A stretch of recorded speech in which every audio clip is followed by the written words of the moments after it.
Vous avez réalisé beaucoup de documentaires et réalisé, je crois, 2 longs métrages de fiction. Un long. Un long. Vous ne considérez pas Le Réveil comme un... Oui, Réveil, oui. D'accord. Et aujourd'hui, votre deuxième. Oui. Voilà. Je voulais simplement que vous nous disiez comment vous est venue cette histoire de 2 amis d'enfance. Quelles étaient vos intentions en fait dès le départ pour écrire le scénario de ce film?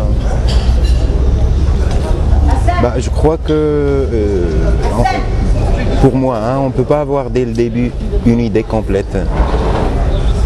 C'est comme le système plastique dans la peinture.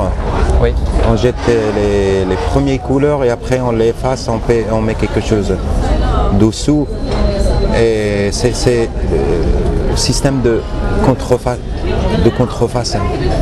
contrefaçonner, falsifier. D'accord. Et j'avais pas l'idée de l'enfance. L'idée de l'enfance est arrivée après. Alors quelle idée vous aviez au départ?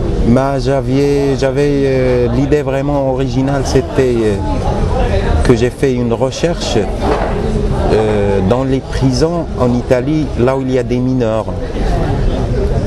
Et j'ai parlé avec des directeurs de prison, de gardiens de prison, des psychologues, des sociologues qui travaillent dedans. Et j'ai eu une infinité de matériel pour avoir une idée sur un personnage qui vit dans la prison, un mineur marocain.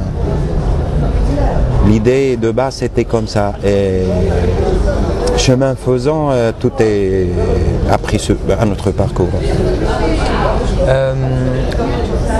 Vous avez en fait, votre film en fait évoque à la fois la situation, une réalité au Maroc et en même temps qui se prolonge aussi en Italie. Est-ce que ça c'était déjà quelque chose que vous vouliez aborder? Oui, sans que je la veuille, elle s'impose parce que j'ai une duplicité évidente. Adil et Rachid, pour moi, ce sont 2 personnages polaires. Ce sont mes 2 côtés. C'est-à-dire que vous diriez que Rachid, par exemple, correspond à quel côté? Peut-être le côté traditionnel, le côté quelqu'un qui a les pieds par terre, un rapport avec la famille. Il se contente de 4 DVD au lieu de risquer sa vie pour aller ailleurs. Rachid, c'est l'autre, Adil, c'est l'autre côté, peut-être l'aventure, le risque. Donc il y a toujours ce va-et-vient, il y a toujours cet équilibre, déséquilibre en nous. Donc on parlait de moi en moi. Vous traitez aussi de choses qui sont de l'ordre de la réalité quotidienne au Maroc et l'idée aussi du départ, du voyage, de l'investissement, de l'engagement. Il y a aussi beaucoup de choses qui sont liées à tout ce qui relève de l'action politique ou des ambiguïtés politiques. Ça c'est quelque chose qui sont importantes pour vous aujourd'hui dans le cadre d'un film marocain? Oui, je pense que c'est du sel pour le plat. Donc on ne peut pas parler d'une génération sans faire référence au fond politique ou religieux qui vit cette génération. Donc c'est pas pour faire un pamphlet sur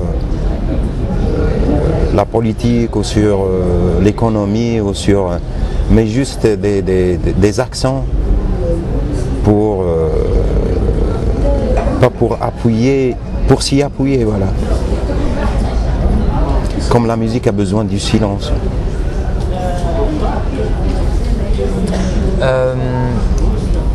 Je voulais qu'on parle un petit peu de votre présence ici au Festival de Marrakech et aussi parler un petit peu de la situation d'être cinéaste aujourd'hui au Maroc. Je sais que votre film Le Réveil, par exemple, est un film qu'on ne peut pas, qui n'est pas projeté, qu'on ne peut pas voir, qui existe peut-être en DVD ou qu'on trouvera sur un étalage en DVD ou... Non, non, n'est jamais distribué en... Jamais. Et pourquoi? Je sais pas, parce que le CCM est coproduit, un coproducteur du film.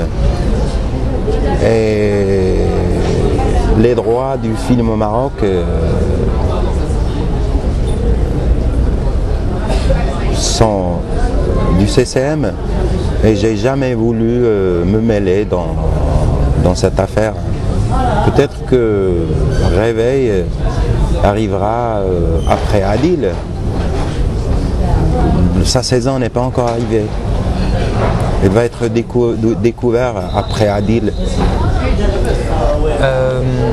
Réveil, par exemple, n'est pas un film qui a pu avoir une chance dans des festivals autres qu'au Maroc. Oui, il a eu le prix de la critique à Tanger, festival national. Le prix de la critique est un prix qui appelle Don Quichotte à Koulibga, festival du cinéma africain, comme FESPACO. Il a été sélectionné pour FESPACO.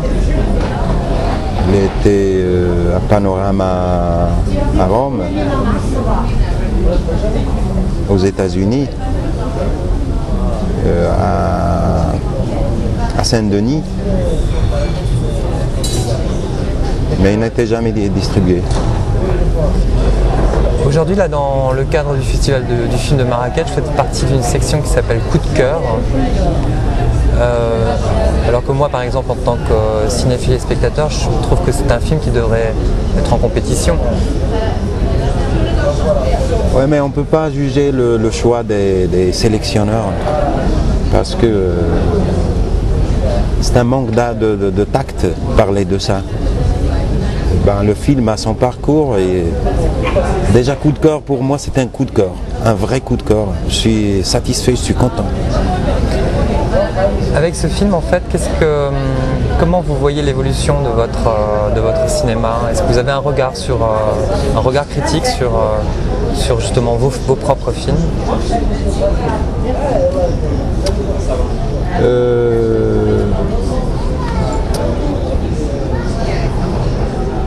Je pense qu'on ne peut pas, parce que je suis tellement dedans,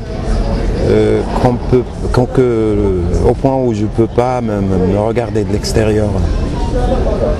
Et il y a une autre chose, c'est que, à mon sens, une œuvre finie, c'est pas quand on ramasse les classeurs et on change de registre. Mais à travers cette œuvre, qu'on comprend pourquoi on a fait ça et on n'a pas fait ça. Donc c'est pas œuvre finie, problème résolu. C'est le contraire pour moi. Je me demande pourquoi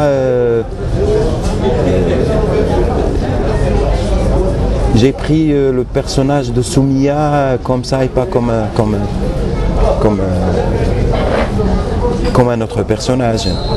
Et c'est à travers ça, je crois qu'on arrive à des clous rouillés de l'enfance, à des complexes qu'on ne sait pas où il arrive, à l'angoisse, à expliquer même notre angoisse. Vous témoignez quand même d'une réalité de votre pays, du Maroc. Ouais. Est-ce que ça c'est quelque chose auquel vous êtes très très attaché? Je veux dire, est-ce que pour vous c'est justement une des composantes de ce que c'est que faire du cinéma? C'est-à-dire traiter de sa culture, traiter de sa réalité? Ouais, on peut jamais écrire sur quelque chose qu'on ne connaît pas, sauf si on est des génies. Mais je ne pense pas qu'il y a des génies, il y a des gens qui bossent. Le génie, c'est un mot inventé, je crois. Je ne connais pas l'histoire du mot, mais je crois qu'il est inventé par ou des religieux, ou des bourgeois, je ne sais pas. Mais ça sonne mal pour moi, génie. Par exemple, dans votre film, tout au début, en fait, quand les enfants sont en train de jouer avec la teinture qui est à même le sol, on voit un petit bateau qui est en fait un journal. Un journal. C'est codé pour nous, par exemple, occidentaux, mais ça veut dire quelque chose, il y a toujours un signe derrière. Que représente ce petit bateau? Ben, le petit bateau, il représente le voyage, il représente l'innocence, il représente les couleurs, même il est dans cette flag en rouge, je sais pas, l'innocence, le paradis perdu. Mais le journal, c'est l'information. Et cette information qui vient d'être écrasée par cette innocence, pour moi, pour vaincre, il faut éteindre les télévisions et ne pas ouvrir les journaux. Il y a les livres. Il y a une scène qui a fait beaucoup rire aussi, c'est cette scène où, à un moment donné, votre héros utilise une pomme de terre pour faire le tampon de son passeport. C'est très drôle, c'est assez cocasse et en même temps tout le monde comprend aussi d'autres choses.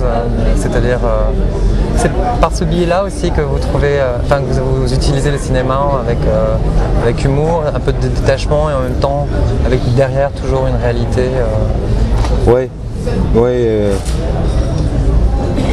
Je pense que Adil est ironique. Adil il a ce côté pacifique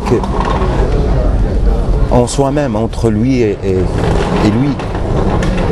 Et c'est ce qui lui permet de continuer à vivre. Et en même temps, il joue pas pour vaincre, mais juste pour jouer.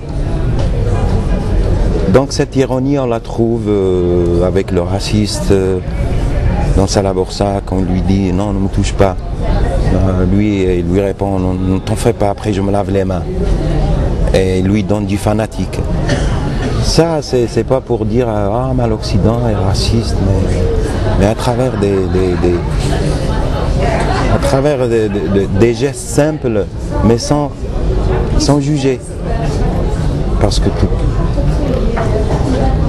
c'est pas tous les Occidentaux, ils sont des racistes. Mais à travers des gestes comme ça, on ne juge pas et on la fait passer. Ça passe. Vous êtes vous travaillez sur cet aspect des choses, aussi bien au tournage qu'au montage, sur une certaine finesse, de juste dire les choses, mais sans jamais trop appuyer les choses. Ouais, autrement, on tombe dans la pornographie. Et de la pornographie, on passe à la porno-misère. Le frère de Adil aussi, un trajet, c'est un personnage qui est malade, il a le sida, je pense, en fait, c'est ce qu'on voit.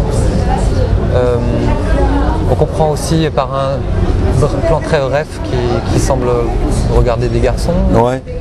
Et là, c'est ce qu'il veut attraper, attrape autrement. Et les conséquences, ce sont les taches qu'il y a sur sa peau. Mais il faut pardon. Non, allez-y. Il ne faut jamais expliquer. Le spectateur est intelligent plus qu'on le pense. Et en plus, il ne faut jamais donner, si les gens ont soif, et il exige vraiment de l'eau, il faut distribuer de l'eau salée. L'eau salée. Oui, l'eau salée. Comme ça, les gens, ils demandent toujours de l'eau. Mais si on les donne tout, ils commencent à s'embêter, ils commencent à se révolter.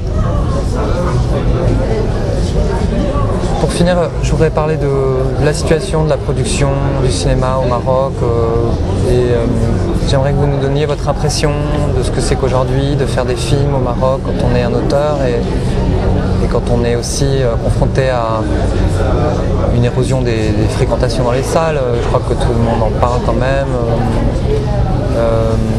La production de télévision aussi qui prend beaucoup de place. Comment ça se passe pour vous et peut-être aussi par rapport au milieu dans lequel vous évoluez. Comment vous voyez l'avenir? Je pense que les réalisateurs marocains En parlant de moi personnellement, je sens que j'ai de la chance d'être marocain qui veut faire du cinéma, et on a la possibilité pour faire de beaux films avec des budgets que nous donne l'État. Vraiment, ils sont suffisants pour faire sincèrement un bon film. C'est pas question d'argent, et on a de l'argent pour le faire. La question d'écriture, question de dramaturgie, question de sincérité. Vous croyez qu'elle est difficile à atteindre, cette sincérité Pardon ? Vous croyez qu'elle est difficile à atteindre, cette sincérité, cette créativité? Est-ce que vous la percevez aussi chez les jeunes créateurs de cinéma ou...